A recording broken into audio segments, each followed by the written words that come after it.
اگر آپ جنوبی ہونڈورس کے اس اسکول میں جائیں اور آپ کو احساس ہو کہ آپ کو سب بچے دو دو دکھائی دے رہے ہیں تو اس میں آپ کی کوئی غلطی نہیں ہے۔ اس اسکول میں بہت سارے جڑواں بھائی بہن زیر تعلیم ہیں۔ جدھر دیکھو جڑواں ہی جڑواں۔ یہاں 23 جڑواں بھائی بہن ہیں، 23 عدد جڑواں، اور ان میں بہت سارے ایسے ہیں جو ہم شکل بھی ہیں۔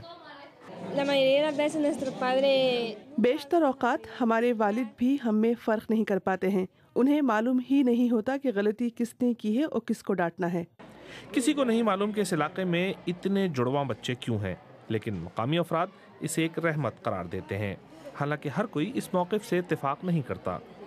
ان میں سے بعض جڑواں ہم شکل ہیں، لیکن ان کی شناخت میں بہت پریشانی ہوتی ہے، یہاں تک کہ کبھی کوئی ایک بیمار ہو جاتا تو اپنے ہم شکل کو امتحان دینے بھیج دیتا ہے۔ بعض لوگوں کا خیال ہے کہ ایک اسکول میں اتنی بڑی تعداد میں جڑواں ایک عالمی ریکارڈ ہو سکتا ہے۔ جو بھی ہو، اسکول میں ان کی وجہ سے خاصا کنفیوژن رہتا ہے۔